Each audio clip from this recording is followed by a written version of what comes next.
అదే RTV app వార్తల్ని క్షణాల్లో చదివే అవకాశం ఉంటుంది. ఒక న్యూస్ పేపర్, ఒక టెలివిజన్ ఛానల్ మీ చేతుల్లో ఎప్పుడూ ఉంటాయి. ఇంట గెలిచి రచ్చగెలవాలంటారు పెద్దలు. కాకపోతే రచ్చగెలిచినటువంటి దువ్వాడ సీని ఎమ్మెల్సీ ఈరోజు ఇంట్లో మాత్రం ఈదుపాలైన రంగంలో ఎటువంటి అతిశక్తులు 2 ఏళ్లుగా తన కుటుంబ అంతర్మదనాన్ని పడుతూ రాజకీయంగా లైమ్లైట్లో ఉంటూ ఎమ్మెల్సీ పదవిని దక్కించుకుని 2024 సార్వత్రిక ఎన్నికల్లో టెక్కల్ నియోజకవర్గం నుండి ఎమ్మెల్యే అభ్యర్థిగా పోటీ చేసి వైసీపీ పార్టీ నుండి అత్యధిక ఓట్ బ్యాంక్ సంపాదించుకున్న కూడాను ప్రజాక్షేత్రంలో ఓటపాల. అయితే రాజకీయ పరంగా ఆయనకున్నటువంటి ఎదుగుదల ఓవైపు అయితే కుటుంబ పరంగా మాత్రం ఈరోజు భార్యతో పాటు పిల్లలను కూడా దూరం తీసుకున్న పరిణామాలను అసలు ఈ పరిణామాల గల కారణం ఏంటి? అంతలా ప్రజాక్షేత్రంలో ఆదరాభిమానం పొందినటువంటి దువ్వాడ సీన్కి ఇంటి పోరు ఎందుకు వెంటాడుతుందని విషయం ఆయనతో మాట్లాడదాం. చూస్తే కనుక ఈ వ్యవహారం 2 ఏళ్లుగా మీ మధ్యన జరుగుతుంది. మీకు మీ భార్యకు ఉన్నటువంటి ఆ తగాదాల నేపథ్యంలో ఇంకొక మహిళ మీ జీవితంలోకి వచ్చే పరిస్థితుల్లో ప్రాణంగా అభిమానించి ప్రేమించి పిల్లల్ని అల్లారు ముద్దుగా పెంచిన పిల్లల్ని కూడా దూరం అయ్యారు. ఈరోజు వారిని చూడడానికి కూడా మీరు మనసు ఎందుకు అసలు ఆ పరిణామం? నా వివాహం జరిగి 30 ఏళ్ళు అయింది. ఈ 24 సంవత్సరానికి నేను అనుకున్నాను బాగుంటుంది, జీవితం బ్రహ్మాండంగా వెళ్తుంది అనుకున్నాను. కానీ విచిత్రంగా దువ్వాడ వాణికి కొన్ని వ్యవహారాలు ఎలా ఉంటాయంటే, ఏదైనా విజయం సాధించే కోణంలో వెళ్తే అది తన పేరున ఉండాలి. వ్యాపారంలో నేను అధిగమిస్తే తన పేరున వ్యాపారం ఉండాలి. రాజకీయాల్లో నేను ఉన్నతంగా వెళ్తుంటే అది తనకు ఉండాలి, నాకు ఉండకూడదు. ఇది ఒక విచిత్రమైన డైమెన్షన్. సాధారణంగా భర్త కార్మికుడైనా, శ్రామికుడైనా, లేదా పెద్ద అపర కోటీశ్వరుడైనా నా భర్త బాగుండాలి, నా భర్త బాగుంటేనే మేము బాగుంటామని కుటుంబ వ్యవస్థలు ఉంటాయి. కుటుంబ వ్యవస్థ అలా ఉంటుంది కాబట్టి నడుస్తుంది. 30 ఏళ్ళు అయింది వివాహం జరిగి, 28 ఏళ్ళ పాటు లేనటువంటి ఈ ఆధిపత్య పోరు కేవలం రాజకీయ ఆధిపత్య పోరులో భాగంగానే మీ మధ్యన ఈ వివాదం ఇంకా తారస్థాయికి చేరుకుందా, లేకపోతే ఆర్థిక లావాదేవీల విషయాలు ఏమన్నా? ఆధిపత్య పోరు అనేది ఇప్పుడు కాదు. ద డే వన్ అంటే 2006 జిల్లా పరిషత్ ఎన్నికల్లో నేను జెడ్పీటీసీగా పోటీ చేసినప్పుడు తనే పోటీ చేస్తానని నాతో గొడవ పడ్డారు. రాజశేఖర రెడ్డి గారు నాకు నిర్ణయించారు, అయింది. 2009లో పీఆర్పీలో నేను పోటీ చేశాను. పీఆర్పీకి వెళ్ళొద్దు, ఆ పార్టీకి ఎట్టి పరిస్థితుల్లో కూడా వెళ్ళొద్దు నాకు చాలా ఒత్తిడి తీసుకొచ్చారు. అర్థం ఏంటో నాకు తెలియలే. ఎందుకంటే పీఆర్పీలో డైరెక్ట్గా చిరంజీవి గారి యాక్సెస్తో నాకు టికెట్ రావడం అన్నది జరుగుతుంది కాబట్టి, తనకి యాక్సెస్ లేదు కాబట్టి ఆ పార్టీకి వెళ్ళొద్దని పెట్టింది. ఆ తర్వాత నాకు అర్థం కాలే, తర్వాత అర్థమైంది. ఆ తర్వాత చిరంజీవి గారి పార్టీ కాంగ్రెస్లో కలిపేసిన తర్వాత ఇంకా వేరే గత్యంతరం లేక నేను ఇండిపెండెంట్గా మామూలుగా ఉన్నాను. తర్వాత జగన్మోహన్ రెడ్డి గారు రావటం, జగన్మోహన్ రెడ్డి గారి ఆశీస్సులతో నేను మళ్ళీ ఆ సొంత గూటికి చేరిపోయినాం. రాజశేఖర రెడ్డి గారు అంటే నాకు ఇష్టం, ఆయన వల్లే నేను జిల్లా పరిషత్ వైస్ చైర్మన్ అయ్యాను. జగనన్నతో ఇక ప్రయాణం చేస్తున్నాను. జగనన్న దగ్గర మరి అదృష్టం, ఏ జన్మలో చేసుకున్న అదృష్టం, నాకు ఆయన దగ్గర గౌరవం ఉంది. 2014లో టికెట్ ఇచ్చారు, 19లో ఎంపీ ఇచ్చారు, మళ్ళీ ఎమ్మెల్సీని చేశారు, నియోజకవర్గ ఇన్ఛార్జిని చేశారు, ఇప్పుడు కూడా ఎమ్మెల్యేగా 2020. ప్రజాక్షేత్రంలో ఇంతలా పార్టీ పరంగా మన్ననలు పొందుతున్నారు, మరి ప్రజల్లో కూడాను మన్ననలు పొందుతున్నారు. కుటుంబాన్ని ఈరోజు నిర్లక్ష్యం చేశారా? కుటుంబ సభ్యులు మీరు నిర్లక్ష్యం గురయ్యారు. చెప్పారు కదా మీరు, ఇంట గెలిచి రచ్చగెళ్ళాలని. అది నిజమే, నేను ఇంట ఓడాను, రచ్చగెలిచాను. కారణం ఏంటంటే ఈమెకు ఉన్నటువంటి దౌర్భాగ్యమైనటువంటి దుర్గుణాల వల్ల నేను అన్నింటికీ కాంప్రమైజ్ అవుతూనే వచ్చాను. నా జీవితంలో అత్యధికంగా సంపాదించిన వ్యాపారం చేసిన రోజులు ఉన్నాయి. 2001 నుంచి 2010 వరకు కిందకి పడిపోయిన రోజులు ఉన్నాయి. ఆర్థికంగా ఇబ్బందులు ఎదుర్కొన్న రోజులు ఉన్నాయి. డీజిల్ పోయటానికి కూడా ఆలోచించుకునే రోజులు ఉన్నాయి. 100 కోట్ల టర్నోవర్ చేసిన రోజులు ఉన్నాయి. ప్రతిరోజు ఒకలాగే నేను ఉన్నాను, ఏ రోజు కూడా తగ్గల. అన్ని రోజులు కుటుంబానికి అలాగే చూశాను. పిల్లల్ని గుండెల్లో పెట్టుకుని, హక్కును పెట్టుకొని అత్యంత ప్రేమతో పెంచాను. నా పిల్లలంటే నాకు ప్రాణం. ఈరోజు ఎందుకు ఆ పిల్లల మీద అంత ద్వేషం? ఆ పిల్లల్ని ఒక ఉన్నత స్థాయికి తీసుకెళ్ళాలి, వాళ్ళకి బాగా చదివించుకోవాలని. ఇద్దరికి డాక్టర్స్ చేస్తే ఎంత ఆస్తి ఇచ్చామన్నది ముఖ్యం కాదు, ఎంత ప్లాట్ఫామ్, ఎంత గుడ్ ప్లాట్ఫామ్ ఇచ్చామన్నదే ముఖ్యం అన్నది నేను నమ్ముతాను. ఒక డాక్టర్ని చేస్తే వాళ్ళు ఎలాగైనా లీడ్ చేస్తారు లైఫ్. సో డాక్టర్ని చేద్దామన్న ఉద్దేశంతో ఇద్దరికి డాక్టర్ని చేశాను. అంతలా గోల్డెన్ భవిష్యత్తు పిల్లలకి ఇవ్వాలన్నట్టు దువ్వాడ సీన్కి ఈరోజు పిల్లలు కంటపడితే కోపం పడే పరిస్థితి కనిపిస్తుంది. ఈ రోజు కూడా ఒక మాట అన్న శ్రీనివాస్, పున్నమ నాగ సినిమాలో చిరంజీవి గారికి చిన్నపిల్లడప్పుడు అన్నం పెడుతూ విషం వేస్తారు, ఒక డ్రాప్ అలాగా నాగుపాము విషం వేసినప్పటికీ, ఆయన యవ్వనం వయసు వచ్చినప్పటికీ ఆయన బాడీ మొత్తం నాగుపాము విషంతో నిండిపోతుంది. ఆయన ఎవరికి ఖర్చిన ఏదైనా చచ్చిపోతుంటారు. దీన్ని విషం పోయటం అంటారు. నేను రోజుకి 12-13 గంటలు పబ్లిక్లో ఉంటాను. రాత్రి వెళ్ళినప్పటికి 10-11 అవుద్ది. మళ్ళీ తెల్లారితే ఫీల్డే. 25 సంవత్సరాల నుంచి నా దైనందిన జీవితం అదే. ఇంటికి వెళ్ళిన తర్వాత ఏమవుతుందో పిల్లల్ని వాళ్ళు పడుకున్నప్పుడు చూడటం, ఏదో ఆదివారాలు ఇలా వస్తే చూడటమే తప్ప రిలేషన్ నాకున్న ఒత్తిళ్ళ వల్ల, పనుల వల్ల, రాజకీయ జీవితం వల్ల, ఇట్ల వల్ల చేయలేకపోయినాను. దీంట్లో ఆమె ఏం చేసిందంటే, మీ నాన్నకేమీ లేదు, మీ నాన్న మధ్యతరగతి కుటుంబీకుడు, వాళ్ళ నాన్న ఒక రైల్వే ఎంప్లాయీ, మీ నాన్నకి అన్నీ మా వల్లే వచ్చాయి, మా నాన్న ఒక జమీందారు, మాకు ఆస్తులు ఎంత ఉన్నాయి. సరదాగా మాట్లాడుకున్న క్రమానికి వచ్చా మీ ఎదురుగా, లేకపోతే పరోక్షంగా? ఒకసారి అనొచ్చు, 2 సార్లు అనొచ్చు, 10 సార్లు అనొచ్చు. జీవితాంతం అంటే ఇప్పుడు కూడా తను అంటది అన్నమాట. ఈరోజు మీరు ఇంటర్ చేయండి అదే అంటది. మా నాన్నే ఆస్తులు, మాకు 100,000 ఎకరాల ఆస్తులు ఉన్నాయి, మా వల్లే రాజకీయ జీవితం వచ్చింది. రాజకీయ జీవితం నేను వస్తే మీకు వచ్చేది.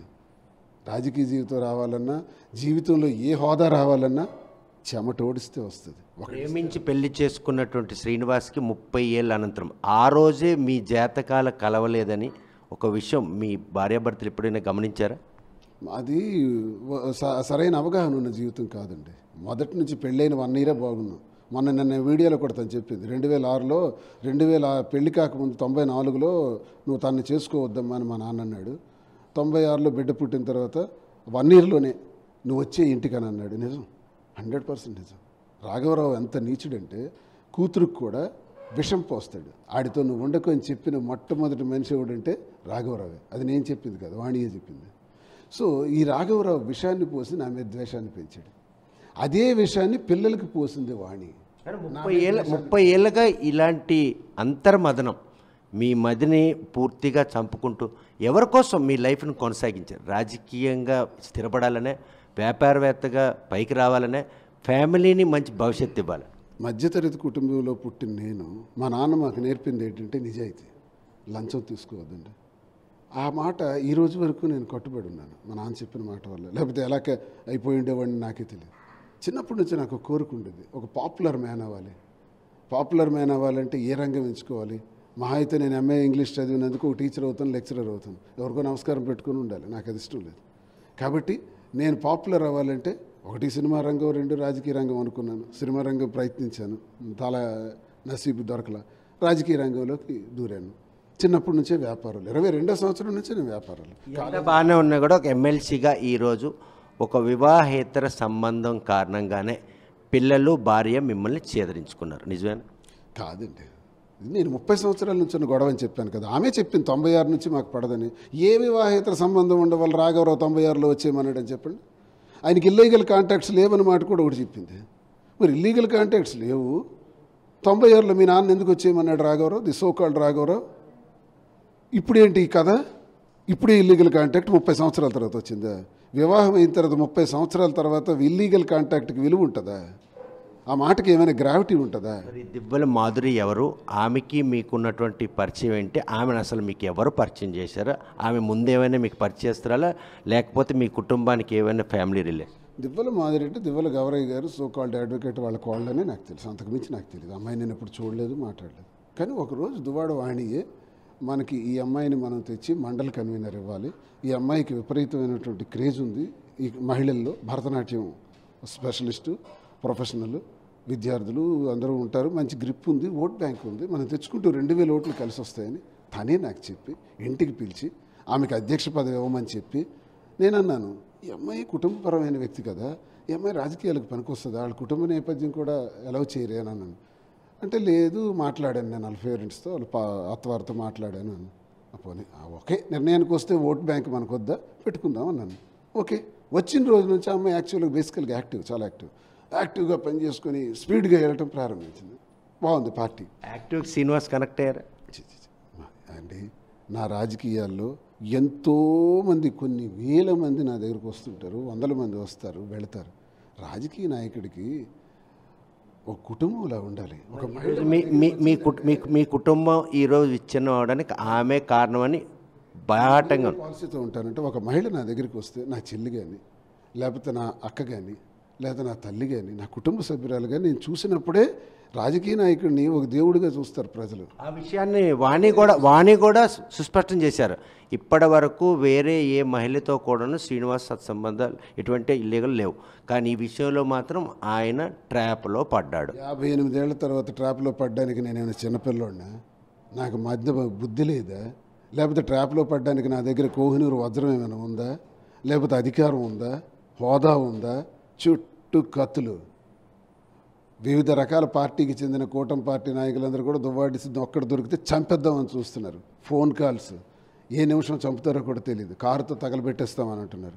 దుర్భరమైన పరిస్థితుల్లో ప్రతిపక్షంలో మా బతుకులు మేము ప్రజలతో ఉంటూ పనులు చేసుకుంటూ ముందుకెళ్తున్నాం ప్రజాపక్షం. ఈ స్థితిలో నా దగ్గర ఉన్నదేంటి బ్లాక్మెయిల్ చేయడానికి? డబ్బు ఉందా? ఆస్తులు మీకు రాసేసినాను, ఇంకేమైనా రాయాల్సి ఉంటే అవే మీకు ఇస్తాను. అవి మాటలకే రాశామని ఉంటున్నాయి కానీ చేతల్లో జరగలేదని వాళ్ళు బలంగా వాదిస్తున్నారు. రిజిస్ట్రేషన్ డాక్యుమెంట్స్ కూడా ఇప్పుడు ప్రెస్ మీట్లు నేను చూపించాను. వన్స్ రిజిస్టర్ అయిన తర్వాత ఇంకా నామమాత్రం అని ఎక్కడ ఉంటుంది? దాని మీనింగ్ ఏంటి అసలు? ఇంటికి రచ్చ రాత్రి మీద వచ్చి తలుపులు కొట్టుకొని మీ దగ్గర రావడానికి కారణం మీతో కూర్చొని మాట్లాడాలి. మీరు కనుక దివ్వల ఎవరిది మాధురితో ఉండాలనుకుంటే కనుక టెక్కల్లో ఉండొద్దు, పలాస వెళ్ళిపోండి అని సుస్పష్టంగా చెప్తున్నారు. మరి వాళ్ళ డిమాండ్ మీరు నెరవేరుస్తారా? దివ్వల మాధురి అనే అమ్మాయి రాజకీయాల్లో చురుగ్గా ఉంటున్నప్పుడు ఆమెని రాజకీయాల్లోకి తెచ్చింది మనకు ఓట్ బ్యాంక్ కోసం తెచ్చిందని నేను అనుకున్నాను తప్ప, ఆమెకి నాకు ఒక వ్యవహారాన్ని అంటగెట్టి తద్వారా నాకు చెడ్డ పేరు తెప్పించి ప్రజల మధ్య నాకు అబాస్పాలు చేసి పార్టీ అధిష్టానం ముందు అబాస్పాలు చేసి పార్టీ అధిష్టానం దగ్గరికి వెళ్ళి ఈయనకి మాధురితో సంబంధం ఉందండి, ఈయన టిక్కెట్కి పనికిరాడండి, పోటీకి పనికిరాడండి, టిక్కెట్ నాకు ఇవ్వండి, లేకపోతే నాకు ఉరేసుకొని చచ్చిపోతాను, నాకు అతనితో డివోర్స్ కూడా ఇచ్చేయండి అని అధిష్టానం ముందు మొరపెట్టుకున్న దువ్వాడవాణి. అంటే అప్పుడు నాకు అర్థమైంది దువ్వల మాధురిని ఎందుకు తీసుకొచ్చింది పార్టీలోకని. నాకు ఎర్రగా వేసి ఎంత నీచురాలంటే భార్య అయ్యండి భర్తకి ఒక మహిళను తీసుకొచ్చి ఈమెకి పదవిద్దాము, ఈమె పనికొస్తుందని చెప్పి మళ్ళీ ఆ మహిళతోనే నాకు అసభ్యకరంగా రిలేషన్స్ పెట్టి అది అధిష్టానం ముందు పెట్టి టిక్కెట్ తీసుకున్నావు. అవునండి, ఏ మహిళని భారతదేశంలో నీ భర్త తప్పుదారి పడుతున్నాడు, ఇంకో మహిళతో ఉన్నాడంటే ఏం చేస్తుంది? తప్పుదారి పట్టారా? ఏం చేస్తుంది? 4 గోళ్ల మధ్య మాట్లాడుతుంది. ఏమండి ఇది మనకు తగునా అని అడుగుతుంది. పెద్దలకు చెప్పుకుంటుంది, తల్లి తండ్రి అత్తమామలకు చెప్పుకుంటుంది, కుటుంబాన్ని సర్దుకుంటుంది. తప్పు చేస్తే నా భర్తే కదని గుండెల్లో దాచుకుంటుంది. ఇది భారతదేశంలో సగటు స్త్రీ, సగటు భార్య స్త్రీ పాదాలకు నమస్కరించి నేను చెప్తున్నాను, భారతదేశంలో ప్రతి స్త్రీ ప్రతి కుటుంబంలో ఈమెలాగే ఊహిస్తే ఒక్క మగాడు కూడా బతకడు, ఒక్క కుటుంబం కూడా నిలబడదో. ఇది నేను ఛాలెంజ్ చేసి చెప్తున్నాను. ఏ మగాడైనా ధైర్యంగా ఉండగలిగాడంటే కారణం ఆ స్త్రీమూర్తి. ఆ స్త్రీమూర్తి రోడ్డుకి ఎక్కితే, రచ్చకెక్కితే, పిల్లలకి విషబీజాలు నాటి పిల్లలు వచ్చారు మొన్న. నాకైతే దిగి వెళ్ళాలని ఉంది. అయ్యో ఆలేటి వెయిటింగ్, వెళ్ళాలని అనుకునేటప్పటికి నేను సర్వేలెన్స్ కెమెరా చూసినప్పటికీ తెలుగుదేశం మూకలందరూ 40-50 మంది ఇలాగ వచ్చేసినారు. అరే వీళ్ళెవరు ఇలా జూమ్ చేసి చూశాను, అందరూ టీడీపీ క్యాండిడేట్స్. టీడీపీ ఎందుకు వచ్చారు? నా గుమ్మం, నా దరిదప్పలు, నా కాంపౌండ్ సరిహద్దుల్లోకి టీడీపీ వాడు ఎప్పుడైనా వస్తాడా? దమ్ముందా? కానీ ఇప్పుడు వచ్చాడు. వాడడంతో పాటు తాళ్ళు, గుణపాలు, కారం, నిచ్చెన, ఈ కాంపౌండ్ వాళ్ళు ఎక్కి లోపలికి రావడానికి, నా బిల్డింగ్ కాంపౌండ్ ఎత్తు ఉంటుంది, లోపలికి రావడానికి ఇవన్నీ పట్టుకుని వచ్చారు. ఏమనుకోను అంటే 8వ తేదీ రాత్రి చేసినట్టు ప్రయత్నం ఇది. అంటే తండ్రితో మాట్లాడడానికి నాన్నే కావాలి అంటే గుండె పొంగిపోయి గుండె బాధతో నేను వెళ్ళి తెద్దామనుకుంటే మీ అనుకున్న అవన్నీ చూసిన తర్వాత అక్కడో నలుగురు ఇక్కడో నలుగురు అన్ని చూసిన తర్వాత నాకు ఏం జరుగుతుంది అంటే ఇంకా ద్వేషంతో రగిలిపోయే కార్యక్రమాలు జరుగుతున్నాయి. మెసేజ్ స్పందించలేదు, ఫోన్కి స్పందించలేదు, కనీసం మెసేజ్ చేశారు, ఫోన్ చేశారు, బయటకు వచ్చి చూశాను కదా నేను. ఇవన్నీ చూసిన తర్వాత నేను తలుపు తీయలే, కారం కొడతారు, కారం ప్యాకెట్లతో రెడీగా ఉన్నారు. దానికి నేను 2 వరకు ఇలా ఉన్నారు, వెళ్ళిపోయారు. నిన్న వచ్చారు, నేను వెళ్ళకపోవటమే పనికొచ్చింది. నిన్న వచ్చినప్పుడు నేను లేని పలాస వెళ్ళాను. పలాస నుంచి రిటర్న్ అవుతుంటే గుణపాలతో స్ట్రాంగ్ గేట్ని పొడిచి గేటు ఇరగ్గొట్టి, మీరు విజువల్స్ తీసుకోండి, లోపలికి వచ్చి ఈ టాటా డోర్స్ వేసాను నేను. ఇది స్టీల్ డోర్స్, ఈ స్టీల్ డోర్స్ అంత వేగం ఓపెన్ అవ్వు, దానికి పవర్ బ్లేడ్ తీసుకొచ్చి కట్ చేశారు. మొత్తం కట్ చేసి తలుపు తన్నుకుంటా లోపలికి వచ్చారు. ఇంకో డోర్ కట్ చేసి నా దగ్గరికి రావడానికి మీ భార్య పిల్లలకి ఎందుకు దొరకదు నాకు అర్థం కాని సమస్య. ప్రేమ ఉంటే ఈ విధ్వంసం ఏంటి? ప్రేమ ఉంటే ఈ బహిరంగంగా ఈ ప్రవర్తించే తీరేంటి? ప్రేమ 4 గోళ్ల మధ్యే ఉంటుంది. మీ మీద నాకు ఏదైనా ప్రేమ ఉంటే ఈ 4 గోళ్ల మధ్య చెప్తాను. మీ మీద నాకు మిమ్మల్ని బదనాం చేయాలనుకుంటే 100 మంది మధ్య చెప్తాను మీ మైనస్ పాయింట్ని. మీ గురించి. ఎందుకంటే మిమ్మల్ని బదనం చేయాలని ఉద్దేశం. ప్రేమ అంటే అర్థం అది. ప్రేమ ఎప్పుడు 4 గోళ్ల మధ్య ఉంటుంది. పాప కలవాలనుకున్నప్పుడు కారులో రావక్కర్లేదు, రాత్రి రావక్కర్లేదు, ఫోన్లు మెసేజ్లు చేయక్కర్లేదు. They want to create an evidence. మేము వచ్చాము చూడండి. మీడియాకి ఎందుకు ఫోన్ చేశారు? తండ్రి దగ్గరికి రావడానికి మీడియా అవసరమే ఉంది అంటే మీడియాలో తండ్రి గేటు తీయలేదని చెప్పడానికా? నేను ఎందుకు గేటు తీయలేదు ఇప్పుడు రీజన్ చెప్పాను. ఈ తీయకపోవడమే మంచిదన్నది కూడా రెండో రోజు నాకు ఎవిడెన్స్ అయింది. అదేంటి? గేటు పగలగొట్టారు, తలుపు పగలగొట్టారు. ఒకవేళ దొరికితే నన్ను చంపేస్తారు. నన్ను చంపేస్తామని చాలా మెసేజ్లు కూడా పెట్టారు. నీతో నాకు విడాకులు, నీకు సంబంధం లేదు. ప్రత్యర్థులు అనుకోవచ్చు కదా, వీళ్ళే పెట్టారని ఎందుకు అనుకుంటున్నాను? మొబైల్ నుంచి వచ్చింది. నీకు విడాకులు ఇచ్చిస్తామని మా దువ్వాడవాడిని ఎన్నోసార్లు అన్నది. పిల్లల చేత కూడా నువ్వు చచ్చిపోయావు, నీకు మాకు సంబంధం లేదు అని అన్నకూడని మాటలు, తండ్రి గుండె బద్దలైపోయే మాటలు. అంతలా ప్రేమించిన పిల్లలు అంతలా మాట అన్నప్పుడైనా అసలు దువ్వాడ సీన్కి గుండెల్లో బాధ. చాలా బాధ సార్, చాలా బాధపడ్డాను. గుండెల మీద వేసుకొని పెంచి ఎంతగా హత్తుకొని, నేను ఎండల్లో ఉండి, నేను బాధల్లో ఉండి, నేను కష్టాల్లో ఉండి, ఆ కష్టాలు వాళ్ళకి చేరకుండా పెంచి డాక్టర్స్ని చేసి ఆఖరిని సమాజానికి ఉపయోగపడతారు నాలాగే నేను అనుకుంటే తండ్రి మీద తిరగబడేటట్టు వాళ్ళు చేశారంటే నేను నమ్మను సార్. ఇది వాళ్ళ ప్రవర్తన కాదు సార్. దట్ బాస్టర్డ్ తల్లే. ఆ తల్లి దువ్వాడవాణి, దాని తండ్రి రాఘవరావు, వీళ్ళిద్దరే పిల్లల్ని నాశనం చేశారు. రాఘవరావు తన కూతురు దువ్వాడవాణిని నాశనం చేశాడు. రాఘవరావు దువ్వాడవాణి కలిపి నా కూతురుని నాశనం చేశారు. నా కూతుర్ని నామే తిరగబడేట్టు చేశారు. 80 సంవత్సరాల రాఘవరావు అడుగు వచ్చేస్తాడా ఇంటి మీదకి? నా ఇంటి మీదకి ట్రెస్ పాస్ చేస్తాడా? నీకు ఇంటికి సంబంధం ఏంటి? మీరు మాకు ఆస్తులు ఇచ్చారు కదా అని చెప్పుకుంటున్నారు కదా. ఈ ఆస్తి ఎవరి పేరునుంది? నా పేరునుంది. ఎందుకు నా పేరును రాశారు? ఎప్పుడు ఇచ్చారో చెప్పండి. మీ నుంచి నాకు ఇది ఎలాగొచ్చిందో ఎవిడెన్స్ చేయండి. ఇప్పుడు మీరుంటున్న నీళ్ళు 6 కోట్ల రూపాయలు ఖర్చు పెట్టాను, అది రాఘవరావుదా? ఫ్యాక్టరీ 20 కోట్ల పైచీలకు. వాళ్ళ ప్రయత్నం అంతా కూడా ఆస్తుల కోసం అంటారా, లేకపోతే ఆప్యాయతల అభిమానులు పోగొట్టుకుని పొందాలనుకుంటున్నారు? ఖచ్చితంగా ఆస్తుల కోసం. ఈ ఇల్లు కూడా పొందడం కోసం. ఓకే, ఇల్లు కూడా నేను ఇచ్చేయడానికి సిద్ధమే. నేను 6 కోట్లు ఖర్చు పెట్టి ఇల్లు కట్టిన ఇల్లులో మీరు ఉన్నారు హాయిగా. నేను ఎప్పుడూ ఉండడం లేదు. ఏదో రాత్రికి వస్తాను, వెళ్ళిపోతాను. మీకోసమే కట్టాను. ఇప్పుడు ఉందామంటే లేదు. ఇంటికి తాళం వేస్తారు, నాకు రానివ్వకుండా చేశారు, నన్ను అబాస్పాలు చేశారు, అవమానం చేశారు, నా టికెట్ తీసుకున్నారు, రాజకీయంగా ఇండిపెండెంట్గా వేయాలనుకున్నారు. ఆఖరికి అచ్చెన్నాయుడితో చేతులు కలిపి తెలుగుదేశానికి సపోర్ట్ చేశారు. లింగాల వలసలో సోకాళ్ళు రాఘవరావు వెళ్ళి లింగాల వలసలో మైక్ పెట్టి అడగండి. పసుపు చొక్కాల పక్కన కూర్చొని ఈ దువ్వాడవాణి, ఈ రాఘవరావు భర్తను ఓడించడానికి, అల్లుడిని ఓడించడానికి అచ్చెన్నాయుడితో చేతులు కలిపి ఆడికి సహకరించారు. అచ్చెన్నాయుడు సహకారంతో ఈరోజు నా మీద దాడి చేస్తున్నారు. అచ్చెన్నాయుడు సహకారం చెప్పండి అన్న, కూర్చోండి మీరు అక్కడ కదలొద్దని అంటే నేను అబాస్పాలు అయిపోలే. వాడికి అదే కావాలి. నాకు రాజకీయంగా అరెస్ట్, ఇంకో రకంగా అరెస్ట్ చేస్తే తెలుగుదేశం పార్టీ వాళ్ళు దువ్వాడసి నేను అరెస్ట్ అయిందని అనుకుంటారు కదా. అలా కాదు, కుటుంబాన్ని రెచ్చగొట్టి వాళ్ళకి సపోర్ట్ ఇచ్చి నిలబడితే మొన్న ఓట్లు వేశారు కాబట్టి వీడు ఇప్పుడు ప్రతిఫలం తీర్చుకుంటున్నాడు. అంటే మీ కుటుంబ కలహాల్లో ఓవైపు వేరే మహిళ ప్రమేయంతో పాటు ఇప్పుడు అధికారంలో ఉన్నటువంటి టీడీపీ పార్టీ శ్రేణులు కూడా ఇందులో వాళ్ళతో పాటు చేతులు కలిపే పరిస్థితులు, పరిణామాలు కనిపిస్తున్నాయి. స్పష్టంగా 12 గంటలైంది నేను కంప్లైంట్ ఇచ్చాను. హౌస్ ట్రెస్ పాస్ చేయకూడదు, తాళాలు విరగొట్టకూడదు, ఇది నా స్వార్జితమైన ఆస్తి. ఎలా వస్తారు? ఎలా అన్ని తిడతారు?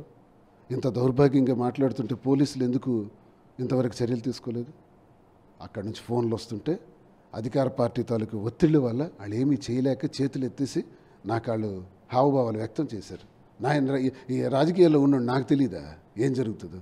సో ఇవి జరగటం వల్ల ఇందులో ఈ కుటుంబ వ్యవహారంలో మారడానికి దువ్వాడవాణి ఈర్ష్య, ద్వేషం, అసూయ, అహంకారంతో పాటు అధికార దాహం, డబ్బు దాహం. ఆ డబ్బు అధికార దాహంతోనే ఇక్కడికి ఈరోజు వచ్చారు. వాళ్ళకి కావాల్సింది ఏంటో తెలుసా?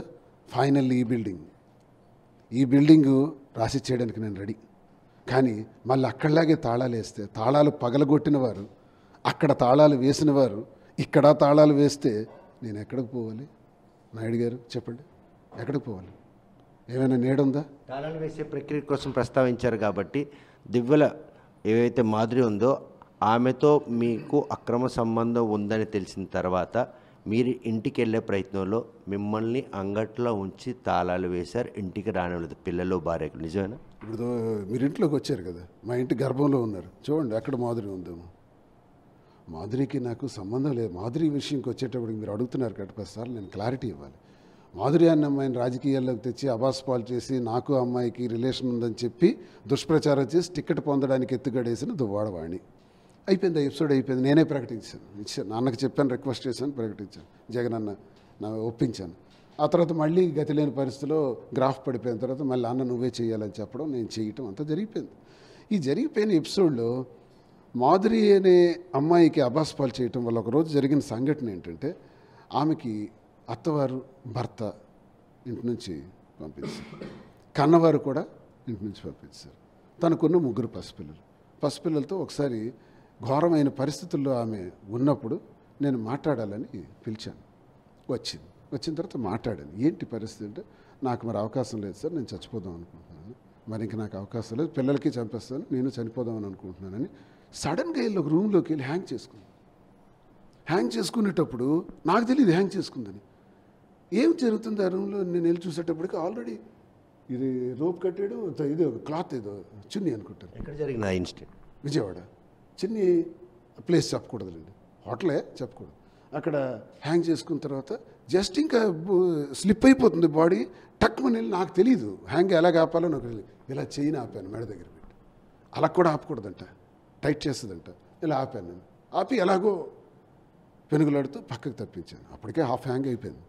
మరొక హాఫ్ మినిట్ ఉంటే పోతారు. ఆ పరిస్థితి నుంచి ఈ పరిస్థితి కారణం ఏంటి? దువ్వాడ వాణి, దువ్వాడ శ్రీనివాస్. మేమిద్దరమే రాజకీయాల్లోకి తాను తెచ్చినా నేను తెచ్చినా పదవిని ఇచ్చి అన్నీ చేసి ఆమె పైన లేనిపోని అభండాలు వేసేసి సృష్టించేసి నువ్వు టికెట్ తీసుకొని నేను ఎమ్మెల్సీగా ఉండి మనం బాగున్నాం. సాటి మహిళకి రోడ్డు మీద పడేస్తావా? సాటి మహిళ చనిపోతే, ఆ పిల్లలతో చనిపోతే నువ్వు నేను భూమి మీద ఉండగలమా? బ్రతకగలమా? ఏ కారణం వల్ల చనిపోయిందో జగమెరిగిన సత్యం కదా.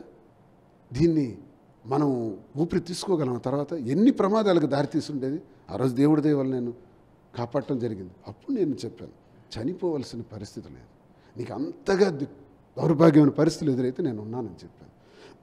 ఆ రోజు నుంచి ఈ 2 ఏళ్లలో దువ్వాడ వాణి కానీ, ఈరోజు నాన్న కోసం వచ్చావు, నాన్న కోసం అని చెప్తున్న పిల్లలు కానీ ఎప్పుడైనా భోజనం చేసావా, పడుకున్నావా, ఎలా ఉన్నావు, ఎక్కడ ఉన్నావు? కారులోను 3 రోజులు పడుకున్నాను ఇంటికి తాళం వేసిన తర్వాత. విశాఖపట్నంలో లాడ్జ్లో ఉన్నాను. ఎన్నాళ్ళు ఉంటాను? ఆఖరికి నా తమ్ముడు నా తల్లి పలాస తీసుకెళ్ళి సంవత్సరం కాలం పట్టించారు. ఆ తర్వాత ఇక్కడ ఇంటి నిర్మాణం చేసి ఒక 6-7 నెలల నుంచి ఇంట్లో నేను ఉంటున్నాను. ఈ 2 ఏళ్లలో ఒక్కసారి ఎలా ఉన్నారని అడిగారా? ప్రతిరోజు వచ్చే మెసేజ్లు మీకు చూపెడతాను. నీ అంతు చూస్తాం, నీకు సర్వనాశనం చేస్తాం, నీకు అడ్రస్ లేకుండా చేస్తాం, నీకు ఈ ఊరు నుంచే పంపించేస్తాం, టెక్కల్లో నువ్వు ఉండడానికి వీలు లేదు. ఇదే మాట ఇప్పుడు కూడా అంటుంది, టెక్కల్లో ఉండడానికి వీలు లేదు, మాధురితో పలాసలో ఉండి. వాళ్ళ డిమాండ్ అదే. ఈరోజు ఇక్కడ మీరు వేరే మహిళతో చట్టపరంగా ఒక ఏదైతే విడాకుల కార్యక్రమం లేదు, పిల్లల భవిష్యత్తు ఏంటో చెప్పట్లేదు, ఈ టెక్కల్లో వారి కళ్ళ ఎదురుగా ఉంటే మా భవిష్యత్తు ఏంటో పిల్లలు ప్రశ్నిస్తున్నారు. మరి దాని తండ్రిగా మీరు ఆ పిల్లలకి ఏం భరోసా? ఆమె అన్నట్టే నేను మాధురితో పలాసలో ఉంటే పర్వాలేదు, 27 కిలోమీటర్లకు దూరంలో, ఇటు శ్రీకాకుళంలో ఉంటే పర్వాలేదు అంటే అది దేశం కాదా? ఈ ప్రాంతం కాదా? ఇది చట్టం కాదా? టెక్కల్లో మాత్రం దువ్వాడ శ్రీను ఉండాలి, తండ్రిగా ఉండాలి, భర్తగా ఉండాలి. కానీ మాధురితో ఉన్నటువంటి సంబంధం ఉన్న వ్యక్తి మాత్రం ఇక్కడ ఉండకూడదు. ఇక్కడ విషయం ఏంటి అర్థమవుతుంది? వాళ్ళ ఫూలిష్నెస్ అంటే మాధురి పేరు పెట్టి నన్ను పలాస ఎంట పెట్టేయాలి, టెక్కల నుంచి ఎంట పెట్టేయాలి రాజకీయంగా. దువ్వాడ శ్రీని టెక్కల్లో ఉన్నంత వరకు వాళ్ళకి అవకాశం రాదు, సోకాళ్ళు చాలామందికి రాదు. దీనికి కూడా రాజకీయంగానే ఆలోచించాలా? ఇది రాజకీయ కోణమే. ఇప్పుడు చేస్తున్న సపోర్టివ్లకి చేస్తున్నది రాజకీయ కోణమే. ఆస్తి కోణం, రాజకీయ కోణం. ఈ బిల్డింగ్ కావాలి కాబట్టి ఎత్తుగాళ్ళు, ఇంకా ఇవ్వాల్సినవి మరొక 2-3 ఆస్తులు ఉన్నాయి, అవి కావాలి, ఇచ్చిస్తానులేండి. నేనేమన్నా 1,40,00,000 రూపాయల వరకు ఇచ్చాను. ఎప్పట్లో తెలిసింది సార్? ఒక 13-14 నెలల్లో.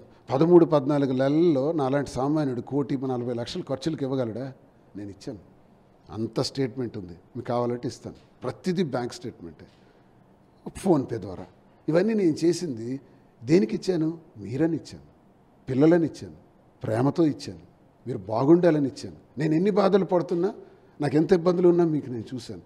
ఇచ్చింది చెప్పుకోకూడదు. పిల్లలకి రిక్షావాడైనా కార్మికుడైనా పెంచింది చెప్పాడంటే ఆడికన్నా మూర్ఖుడు లేడు. కానీ నా చేత చెప్పించాల్సిన పరిస్థితి నా కుటుంబం నాకు చేసింది. వాళ్ళు ఇన్ని మాట్లాడటం వల్ల నేను మాట్లాడాను, లేకపోతే నేను మాట్లాడను. తండ్రి బాధ్యత అది, ఎవడైనా చేస్తాడు.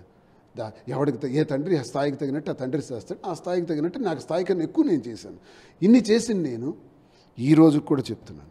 ఇప్పుడు ఇంత వ్యవహారం వచ్చినాక, నా ఇంటి తాళాలు పగలగొట్టిన తర్వాత, నా మీదకి దాడి చేయడానికి వచ్చిన తర్వాత, నాకు ప్రాణం మళ్ళీ ఇదివరకే నాకు డంబెల్ విసిరేసి నా ప్రాణానికి ముప్పు జరగాల్సి వచ్చింది. దువ్వాడవాడిని నా పైన డంబుల్ 2 చేతులతో విసిరింది. ఆ ప్రమాదం నుంచి బయటపడ్డాను. అంటే ఆమె వల్ల నాకు ప్రాణభయం కూడా ఉంది. ఆ ప్రాణభయానికి జడిసే నేను యాక్చువల్గా వచ్చాను కూడా, ఇంటికి వెళ్ళకపోవడానికి కూడా రీజన్, అదొక మెయిన్ రీజన్. ఇప్పుడు మళ్ళీ నాకు ఈ ప్రాణభయాలతో ఎందుకు బతకాలి, ఎంతకాలం ఉంటానో నాకే తెలియదు. ఈ శత్రువుల మధ్య ఎన్నాళ్ళు ఉంటానో తెలియదు. ఇంటి పోరు మీరు అన్నట్టు, ఇంటి రచ్చ గెలిచినా ఇంట గెలవాలి, ఇంట గెలలేదు నేను. నా కుటుంబం ఒక విచిత్రం ఈ దేశంలో, ఈ భూమి మీద. ఈ విచిత్రంలో ఎవరైనా ఇష్టం లేకపోతే విడిపోతారు, ఇష్టం లేకపోతే ఇంకో వేరేగా ఉంటారు, ఇష్టం లేకపోతే ఇలాగ టార్గెట్లు పెట్టుకొని మాత్రం ఉండరు.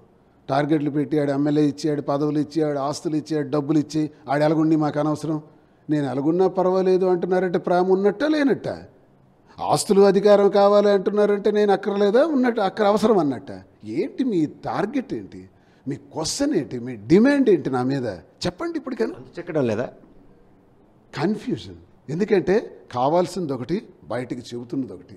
కావాల్సింది ఆస్తి, కావాల్సింది రాజకీయం. ఈ ఎమ్మెల్సీ కూడా ఇలా అదిగారు, నాకు ఎమ్మెల్సీ ఇచ్చేయాలని అన్నారు. నాకు టికెట్ జగనన్న ప్రకటించిన తర్వాత ఎమ్మెల్సీ మాకు ఇచ్చేయండి అన్నారు. ఏంటి దాని అర్థం? మరి ఎమ్మెల్యేగా టికెట్ నీకు నీకు నా నోటితో నేనే ప్రకటించాను, నువ్వు గెలాలని నేను కృషి చేశాను. 10 మెట్లు 100 మెట్లు దిగి 25 సంవత్సరాల కష్టాన్ని నీకు దారబోసాను. ఎందుకు? నువ్వు నా భార్యవనే, భార్య పిల్లలు బాగుండాలని. ఆ రోజు నువ్వు భార్యకి అడిగినా ఇస్తాను, పాపకి అడిగినా ఇస్తాను, ఎవరికి అడిగినా ఇస్తాను, మీ ఇష్టం, చాయిస్ ఈజ్ యువర్స్. నీ పేరు చెప్పమన్నా చెప్పేశాను. పోటీ చేయాలా, గెలుచుకోవాలా, చేయలేదు.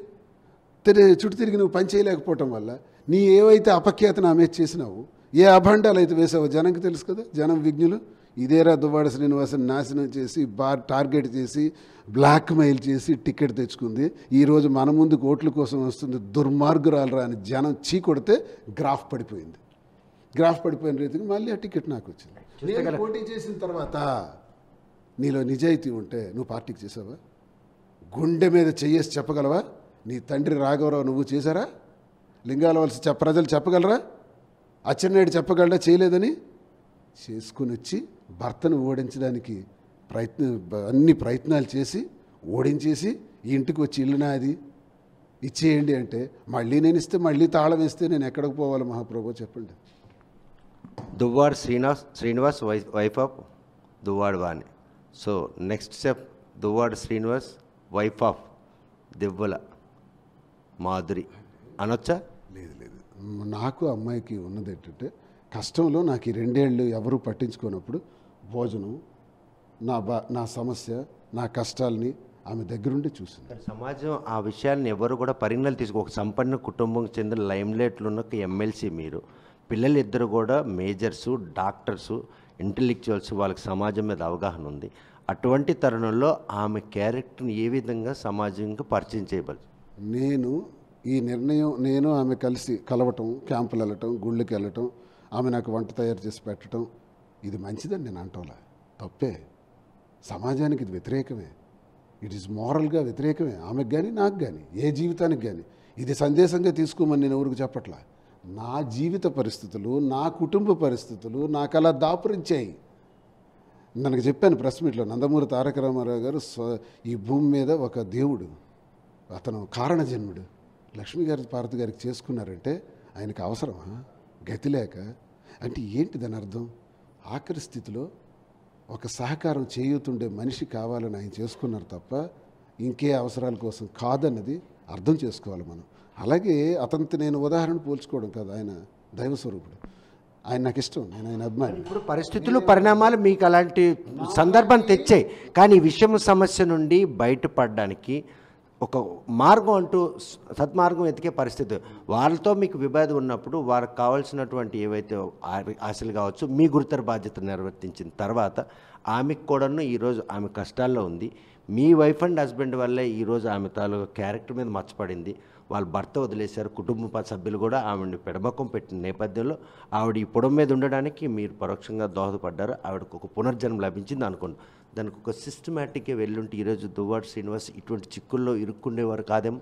సిస్టమేటిక్ అంటే నాకు పరిస్థితులు అలా దాపరించాయి. ఎందుకంటే నాకు ఏ తోడు ఎవరు లేరు. అందరూ అనుకుంటారు దువ్వాడ శ్రీనివాస్ గట్టిగా మాట్లాడతాడు, ప్రశ్నిస్తాడు, తిరగబడతాడు, వాయిస్ పెద్ద. ఎస్, గుండె ధైర్యం ఉంది. కానీ ఇంట్లోకి వస్తే సమస్య ఉంది. ఈ సమస్యకి ఏం చేస్తాను? ఎవరో ఇప్పుడు ఆ పాప వండి పెడితేనే నేను తింటాను. వండి పెట్టకపోతే నేను వండుకోగలనా? ఎవరో ఒక మనిషి ఉండాలి కదా, ఎన్నాళ్ళు వండి పెడుతుంది. అలాగే ఆ దగ్గరుండి ఆర్గనైజ్ చేసి నాకు చేసింది. ఒకటి, అమ్మాయితో నాకు సంబంధం లేదని నేను చెప్పను, మేము తిరగలేదని నేను చెప్పను, మేము గెలిసాము, తిరిగాము, అన్నీ ఉన్నాయి. అలానే మాలో వివాహం జరగలేదు, చట్టపరమైన వ్యతిరేకమైన పనులు మేము ఏం చేయలేదు, చేయం కూడా. కలిసి ఉన్నాం అంతే. జీవితం ఎలా ఉంటుందో, భగవంతుడు ఎలా నిర్ణయిస్తాడో, కాలం ఎలా నిర్ణయిస్తుందో నాకు తెలియదు. మీరు నిర్ణయాని కోసం వెయిట్ చేసే లోపు మీ నిర్ణయం కోసం ప్రపంచం ఎదురు చూస్తుంది. ఈరోజు మీ భార్య పిల్లలు కూడా ఎదురు చూస్తుంది. భార్య విషయంలో ఒకటే నిర్ణయం తీసుకున్నాను. ఇంత టార్చర్ 30 సంవత్సరాల తర్వాత, ఇప్పుడు మీడియాకి మీకు చెప్పిన ఈ టార్చర్ అనుభవించిన తర్వాత, ఇప్పుడు నేను అక్కడికి వెళ్ళినా నాకు సుఖం ఉండదు. మళ్ళీ చంపే ప్రయత్నాలు ఉంటాయి, మళ్ళీ వ్యక్తిత్వ హననం ఉంటుంది, మళ్ళీ అవమానాలు ఉంటాయి, మళ్ళీ సేమ్ లైఫ్. ఎన్నాళ్ళు ఉంటాను, ఎప్పుడు చంపేస్తారో నాకు తెలియదు. అటువంటి పరిస్థితుల్లో ఉన్నాం మేము ఇప్పుడు. ఈ తక్కువ ఎంతవరకు ఉంటానో నాకు తెలియదు. వయసు కూడా 58 సంవత్సరాలు. కానీ 30 ఏళ్ళ వివాహ జీవితంలో వాణిని పక్కన పెడితే 2 పిల్లలు ప్రాణంగా ప్రేమించారు. వాళ్ళు మంచి భవిష్యత్తు ఇచ్చిన ఒక మంచి తండ్రిగా కూడా పేరుగాంచారు. వాళ్ళ గురించైనా కూడా మీ నిర్ణయంలో మార్పు ఉండదు. ఇప్పుడు నేను చెబుతున్నా, ఈరోజు నేను ఏం తీసుకున్నానంటే నిర్ణయం, ఇంత జరిగిన తర్వాత మరి సుఖం లేదు కాబట్టి I'm going to give divorce ఇచ్చేస్తున్నాను. దానికి సంబంధించిన ఏర్పాట్లు జరిగిపోతున్నాయి. అలా అని నా పిల్లలకి అన్యాయం జరగనివ్వను. ఈగ వాలదు. ఈ నాన్న ఎప్పుడు ఉంటాడు వాళ్ళకి. ఈ నాన్న బతికున్నంత వరకు, ఊపిరి ఉన్నంత వరకు నా 2 పిల్లలకి గొడుగై కాస్తాడు. వాళ్ళకి ఇవ్వాల్సినవన్నీ ఇస్తాను. పెద్ద బాబుకి పెళ్లి చేశాను, ఇంకా నేను ఆమెకి కొంత సహకరించాలి, చేస్తాను. అలాగే రెండో పాపకి పెళ్లి గ్రాండ్గా చేస్తాను. పీజీ చదువుతుందంటే పీజీ చదివిస్తున్నాను. ఏం కావాలంటే అన్నీ నాన్న చేస్తాడు. ఎక్కడ లోటు ఉండదు. నేను నాన్నే కదా. మీరు ఇప్పుడు ఆ పిల్లలు విషం నింపేయడం వల్ల వాళ్ళ బుర్రల్లో వాళ్ళ మాట తీరు అలాగుంది. కానీ వాళ్ళు అలా అనరు, అలా అనేవాళ్ళు కారు. వాళ్ళకి తెలియదు పాపం. ఆ విషయంతో వాళ్ళు మాట్లాడుతున్నారు. విషం పోసింది వాళ్ళ నాన్న వాణికి ఎలా పోసాడో రాఘవరావు వాణికి వెళ్ళి పిల్లలకు పోసారు. ఆ విషయమే అందులో ఉంది. నేనేమంటానంటే ఎప్పటికేం తెలుసుకుంటారు. నేను అప్పుడు భూమి మీద ఉండొచ్చు, ఉండకపోవచ్చు. మా నాన్నకి మేము పొరపాటు చేసాం, తప్పు చేసాం, సమాజంలో అభాస్పాలు చేసాం, అవమానం చేసాం. తల్లి తండ్రి మధ్య 1,00,000 వ్యవహారాలు ఉంటాయి. పిల్లలు ఇన్వాల్వ్ అవ్వరు సాధారణంగా. మా నాన్న మా అమ్మ మాకెందుకు అనుకుంటారు. అమ్మ ఒకటే నాన్న ఒకటి అనుకుంటారు. ప్రశ్నించారు. అది వాళ్ళు కాదు, ప్రశ్నింపజేసింది. కాబట్టి తనకి డివర్స్ ఇచ్చేసి పిల్లలకు కావాల్సిన ఏర్పాట్లన్నీ చూసుకుంటాను. అందులో డాకా రానివ్వను. మొన్నటి వరకు 8వ తారీఖు వచ్చారన్నారు కదా, 7వ తారీఖు మెసేజ్ ఇది డబ్బులు పంపించాను, ఫోన్పే చేశాను. ఏం కావాలంటే ఇస్తాను, ఇప్పుడు ఇస్తాను. ఇప్పుడు నాకు మెసేజ్ పెట్టమని ఇస్తాను, అవసరమంటే ఇస్తాను. నేను తండ్రినండి, ఎందుకు చేయను? It's my duty. అది ప్రజలు ఎవరు కానీ ఎవరు కూడా ఆలోచించవలసిన అవసరం లేదు. అందరూ ఎదురు చూస్తున్న వాళ్ళందరికీ నా సమాధానం అది. నా పిల్లల్ని కంటికి రెప్పలా చూసుకుంటాడు ఈ నాన్న. చూస్తే కదా దువ్వాడ శ్రీనివాస్ 30 ఏళ్ళ తన వివాహిత జీవితంలో భార్యతో ఎన్ని వేధింపులు పడినా కూడాను పిల్లలకు మంచి భవిష్యత్తు ఇవ్వాలి, ఒక స్థాయికి రావాలన్నట్టు ఆయన శ్రమ ఫలించి ఈరోజు ఎమ్మెల్సీగా ఉంటాయి. ఈ నేపథ్యంలో కేవలం ఒక మహిళతో ఆమె అక్రమ సంబంధం అంటగట్టి ఆమె బజారు పాలు చేస్తున్న తన భార్య వైఖరిని తీవ్రంగా తప్పుపడుతున్నారు. పిల్లలకు మంచి భవిష్యత్తు ఇచ్చిన తండ్రిగా వాళ్ళకి భవిష్యత్తులో కూడా తండ్రిగా అండగా ఉంటాను, వారికి ఎటువంటి కూడాను అన్యాయం తలబెట్టే పరిస్థితి మాత్రం లేకుండా. మరోవైపు చూస్తే కనుక కేవలం ఆస్తుల కోసం మాత్రమే వీరు చేస్తున్నటువంటి ప్లాన్లో పిల్లలు కూడా తల్లి ట్రాప్లో పడ్డారు. ఈరోజు తన భవిష్యత్తును పూర్తిగా ఛిద్రం చేసినటువంటి వాణి విషయంలో మాత్రం తను ఆల్రెడీ నిర్ణయం తీసుకున్నాం, విడాకులకు కూడాను అప్లై చేసే పరిస్థితి ఉంది. పిల్లలకు మాత్రం ఆస్తులు పంపగానే కార్యక్రమాన్ని కూడా పూర్తి చేసాం. ఇటు వస్తే ఇక దివ్వల మాధురి విషయానికి వచ్చేసరికి మాత్రం ఆమె మా భార్యాభర్తల కారణంగా సమాజంలో ఒక ఆరోపణలు ఎదుర్కోవాల్సి పరిస్థితుంది. ఈ నేపథ్యంలో ఆమెకి మాత్రం పునర్జన్మించిన నేపథ్యంలో ఆమెను మాత్రం ఒక స్నేహితురాలుగా పరిగణనలు తీసుకుంటాను.